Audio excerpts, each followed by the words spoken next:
Então, nesta tarde, a partilha bíblica de hoje é retirada do primeiro livro de Samuel, no seu capítulo 17. Este capítulo nos conta uma das histórias bíblicas mais bem conhecidas, especialmente pelo povo de Deus. A história que este capítulo 17 nos apresenta é a famosa batalha entre o pequeno pastor Davi e o gigante guerreiro Golias. Este livro nos apresenta um contexto de mudança. Uma grande mudança se dá neste livro.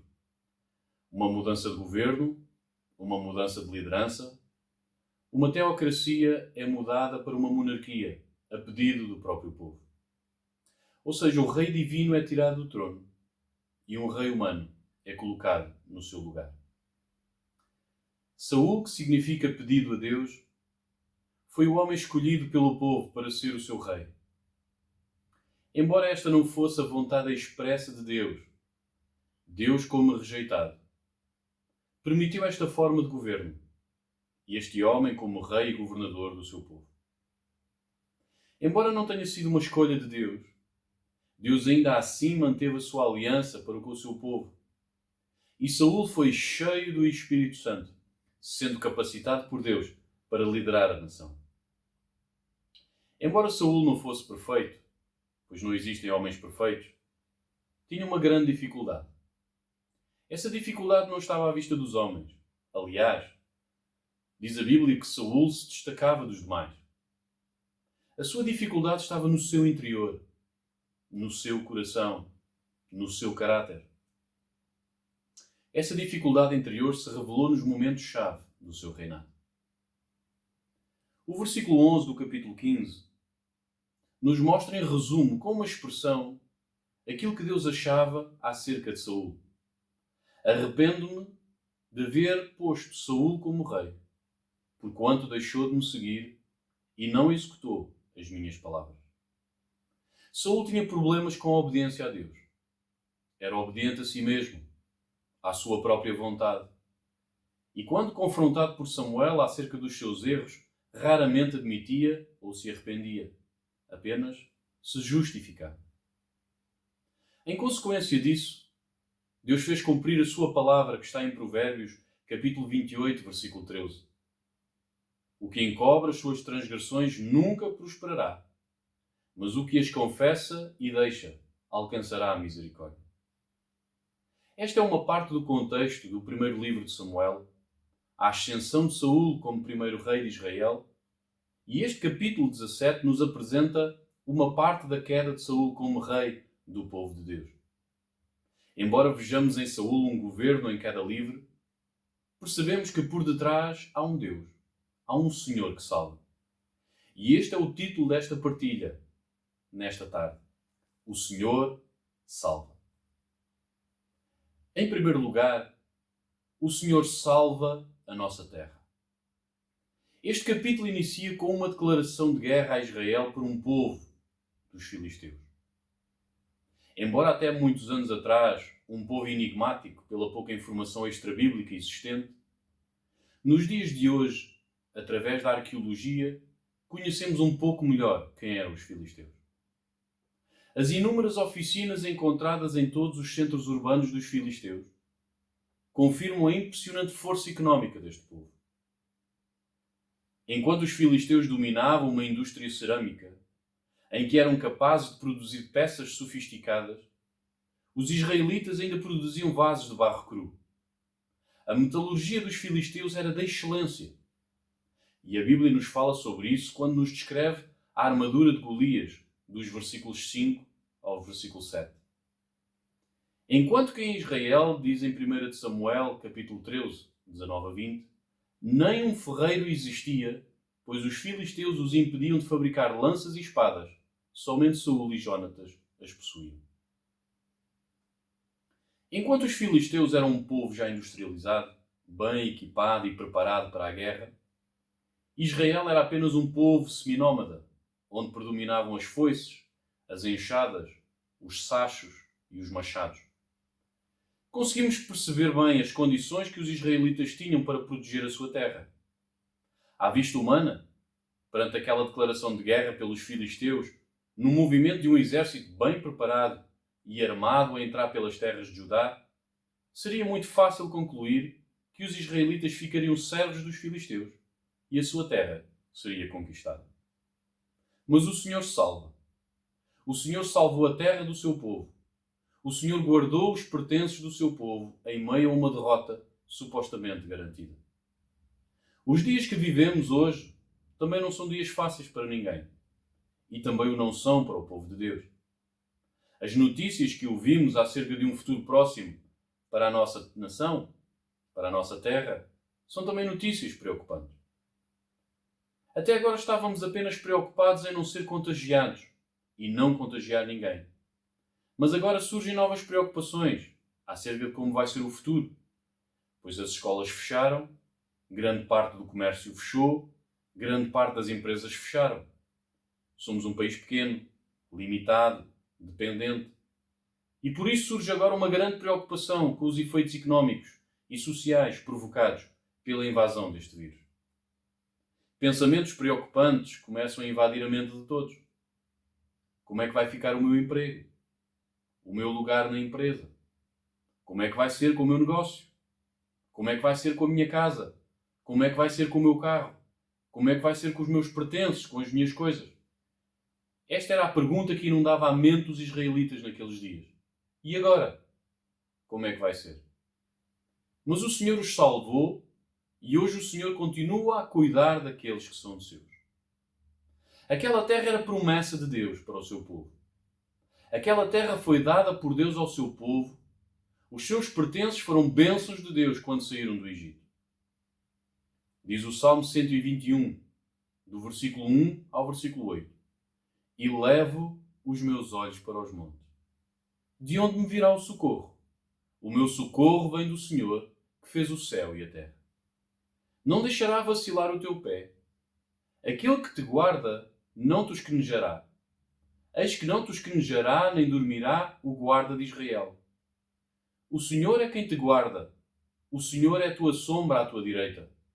O sol não te molestará de dia, nem a lua de noite. O Senhor te guardará de todo o mal, guardará a tua alma.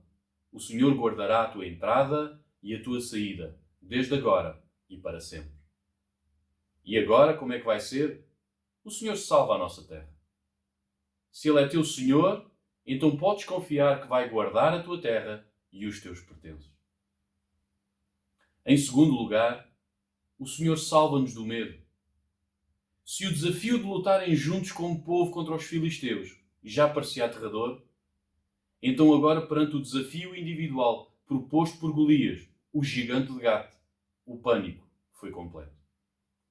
Diz o texto: ouvindo então Saul e todo Israel essas palavras do filisteu, espantaram-se e temeram muito.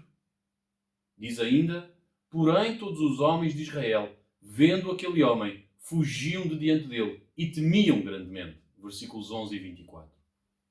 O medo tomou conta do rei e de todo o exército.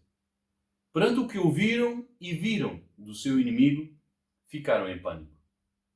Em desespero, Saul faz promessas aos seus homens que quem matasse Golias receberia grandes riquezas, lhe daria a sua filha em casamento, ou seja, pertenceria à realeza como príncipe em Israel. E em terceiro, faria isenta de impostos a casa dos seus pais. Mas o pânico era tão grande no meio daqueles homens, que aquelas tão grandes promessas que o rei Saul tinha feito não serviram de incentivo, nem de motivação, nem de confiança para nenhum dos soldados naquele tempo de dificuldade. Saul era um líder decadente. Decadente por causa da sua desobediência ao Senhor. A sua vivência era o seu testemunho para com os seus liderados.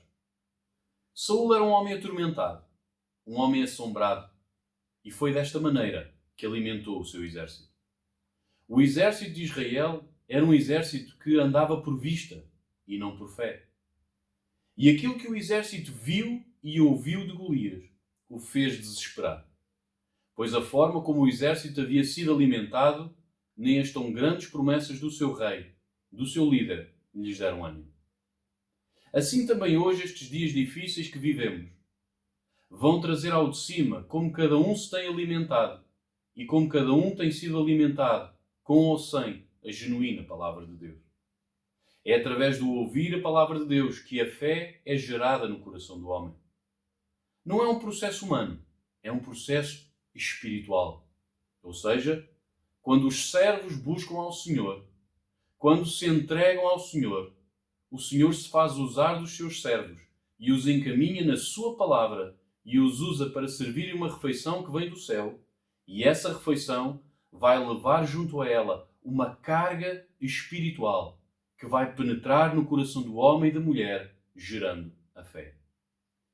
Hebreus, no capítulo 4, versículo 12, diz assim: porque a palavra de Deus é viva e eficaz, e mais penetrante do que espada alguma, de dois gumes, e penetra até a divisão da alma e do espírito e das juntas e medulas, e é apta para discernir os pensamentos e intenções do coração.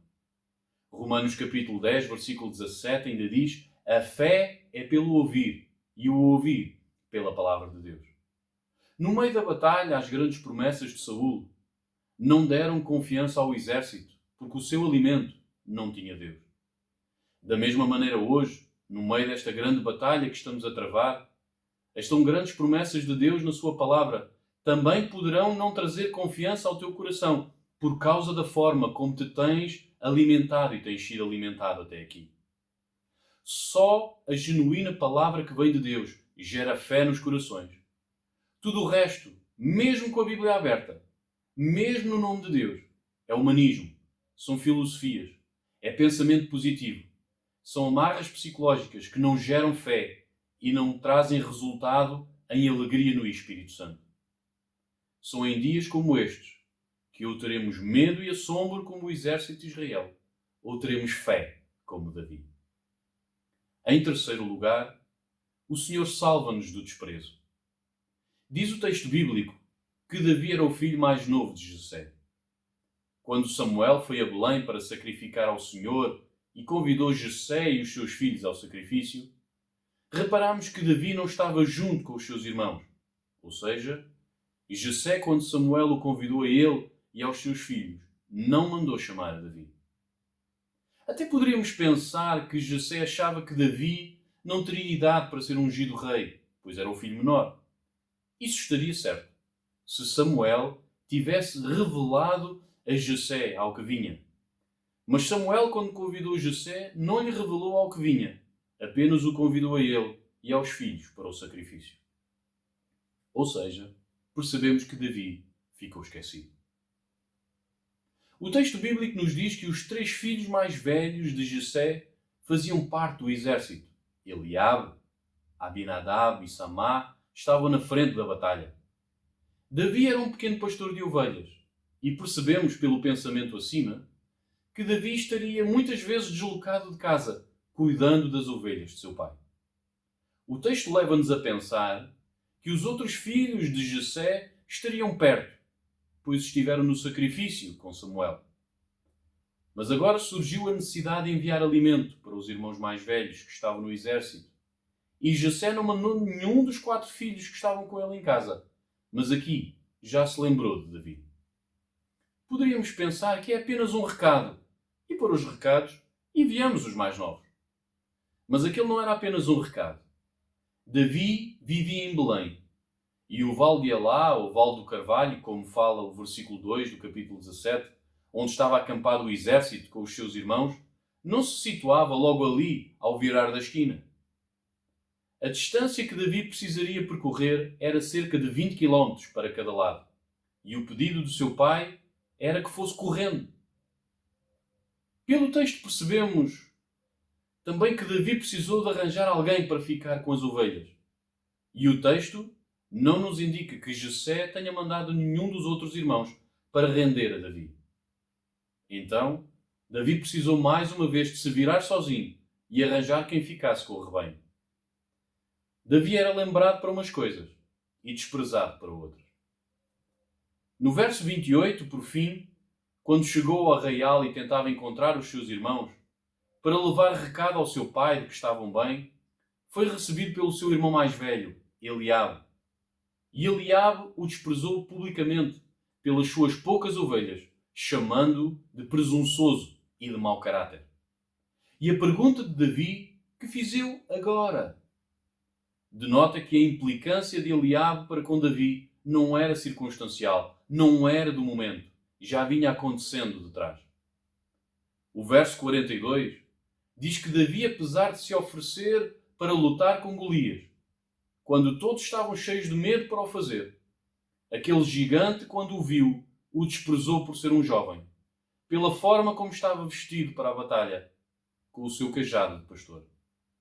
Apesar de Davi ter sido esquecido pelo pai, nunca deixou de obedecer ao seu pai, mesmo quando a tarefa era ao mesmo tempo difícil e desprestigiante, como levar pães e queijos aos irmãos que o desprezavam. Apesar de ter sido desprezado pelos seus irmãos, nunca os tratou como foi tratado. Quando desprezado por Eliabe publicamente, apenas lhe perguntou o que tinha feito agora e que estava ali pela razão que o seu pai o tinha mandado lá.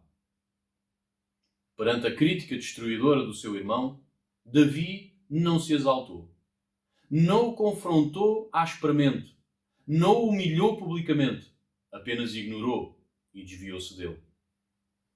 Quando desprezado por Golias, não se intimidou, não se acovardou, não se desviou do seu foco. Davi, apesar de ter sido desprezado pelo seu pai, irmãos e Golias, não foi desprezado por Deus. Nas entrelinhas do texto percebemos as razões porque Deus escolheu Davi para ser o próximo rei de Israel. Tinha um coração segundo o coração de Deus. Tinha um coração obediente. Não semeava contendas entre os irmãos, apesar do desprezo. E tinha um coração cheio de fé. Não sei como tem sido a tua experiência, a tua realidade. Não sei se já experimentaste ou se estás a experimentar o desprezo daqueles que te são mais chegados, ou o desprezo dos outros. Mas uma coisa sei: Deus não te despreza. Diz o Evangelho de João no capítulo 6, versículo 37. Todo o que o Pai me dá virá a mim, e o que vem a mim, de maneira nenhuma o lançarei fora. Quando és desprezado, tentas pelas tuas forças, pelas tuas palavras, pelas tuas ações, salvar a tua honra, a tua razão e o teu nome? Isto é o que faz o homem comum. Mas o homem, segundo o coração de Deus, faz o que é certo. E a Bíblia ensina a fazer o que é certo.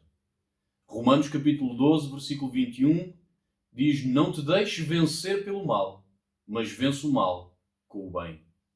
Isaías 64, 4 ainda acrescenta: porque desde a antiguidade não se ouviu, nem com ouvidos se percebeu, nem com os olhos se viu um Deus que trabalha em favor daquele que nele espera. Espera no Senhor, pois o Senhor salva-nos do desprezo. Em quarto lugar, o Senhor salva-nos no tempo certo. As diferenças militares entre os dois exércitos eram brutais. Os filisteus, através de Golias, o gigante de Gate, fazem uma proposta aos israelitas que demonstra o seu desprezo por eles, como também uma estratégia para não se desgastarem em armas, homens e tempo.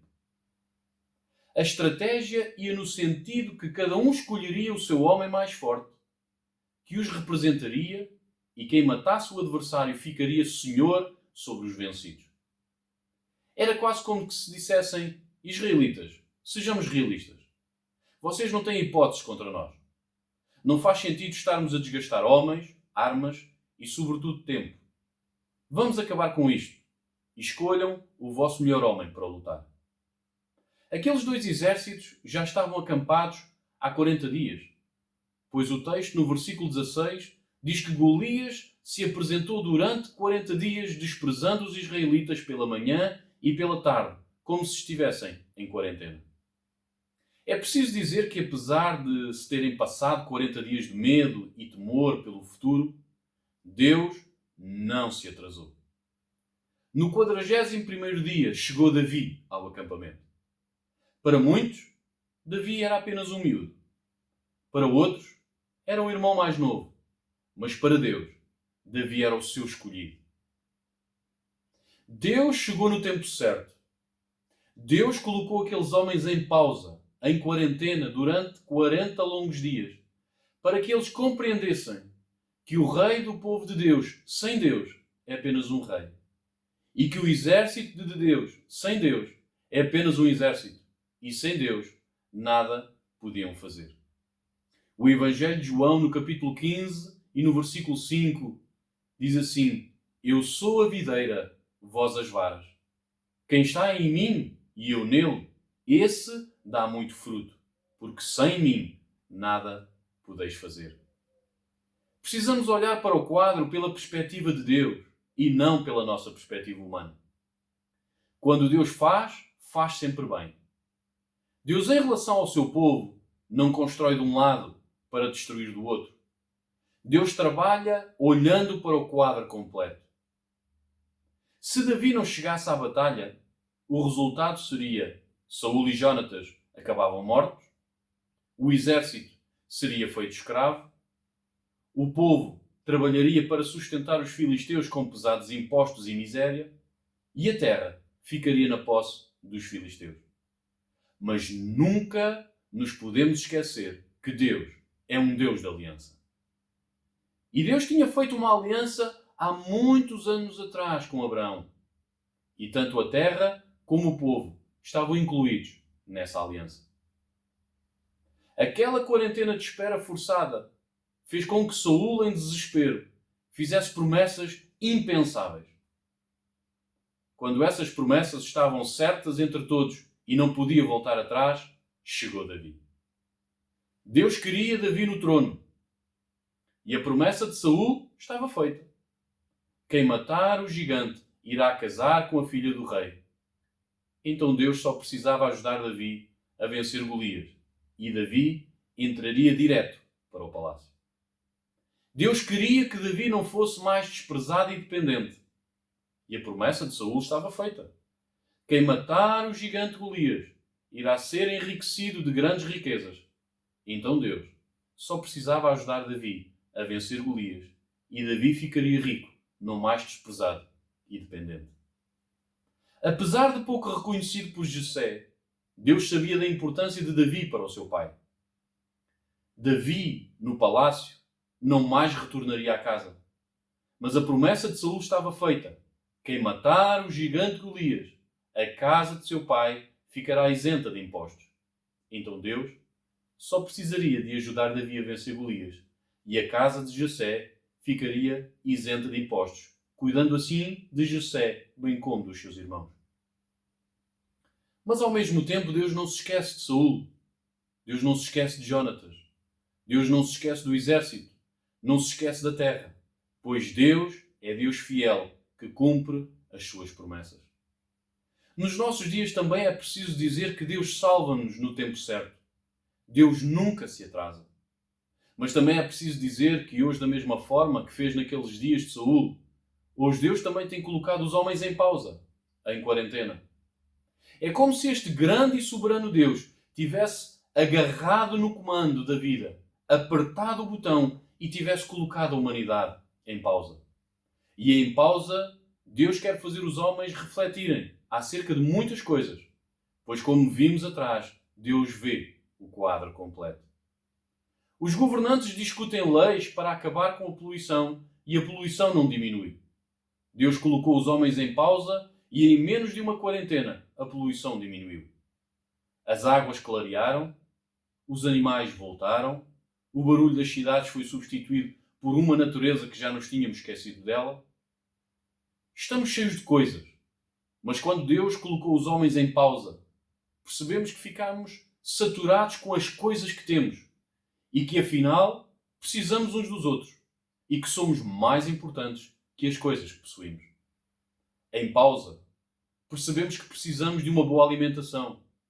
Percebemos que precisamos de exercício físico. Percebemos que os mais velhos precisam de ajuda. Mas, sobretudo, percebemos que precisamos de Deus. Este tempo de pausa forçada, este tempo de quarentena, é um tempo que Deus está a dar aos homens para refletirmos como estamos a governar a nossa vida sem Deus e do quanto precisamos que Deus governe a nossa vida. estejamos certos que este tempo de pausa vai passar, pois Deus nunca se atrasa, e vamos aprender que Deus cuida, que Deus salva no tempo certo. Em quinto lugar, Deus salva pelo seu grande nome. Davi, aos olhos do pai, servia para pastorear as ovelhas e fazer recados, mas aos olhos de Deus servia para ser rei. Davi, aos olhos dos irmãos, tinha um coração presunçoso e de mau caráter, mas aos olhos de Deus era um homem segundo o seu coração. Davi, aos olhos de Saul, era um moço e inexperiente para lutar, mas aos olhos de Deus era um guerreiro vencedor de gigantes. Davi não venceu o gigante com a espada de Saul. Davi não venceu o gigante com a armadura de Saul. Davi venceu o gigante em nome do Senhor dos Exércitos, versículo 45. Davi não tinha espada. Davi não tinha escudo. Davi tinha Deus, um cajado, uma funda e 5 pedras. Foi com aquilo que Davi tinha que Deus o usou para vencer o gigante. Também hoje é preciso dizer que na nossa vida se levantam gigantes e, por vezes, gigantes que nos afrontam durante muitos dias. E que aos olhos humanos, certamente não temos armas, não temos as defesas suficientes para lutar, quanto mais pensar em vencer. Tal como Davi, não temos uma espada visível. Tal como Davi, não temos um escudo visível. Tal como Davi, não temos um Deus visível. Mas também é com aquilo que temos que iremos vencer os nossos gigantes. Pois todo o Filho de Deus tem uma espada invisível, que é a palavra de Deus, que está cheia das suas promessas. Tem uma armadura invisível, um escudo invisível, que é a sua fé. E temos um Deus invisível, que nos ajuda a vencer gigantes visíveis, pois Deus ainda hoje salva pelo seu grande nome. Em nota de conclusão, o Senhor salva a nossa terra. O Senhor salva-nos do medo. O Senhor salva-nos do desprezo. O Senhor salva-nos no tempo certo, pois nunca se atrasa. O Senhor salva-nos pelo seu grande nome. Deus ricamente nos abençoe. Deus sim, Deus.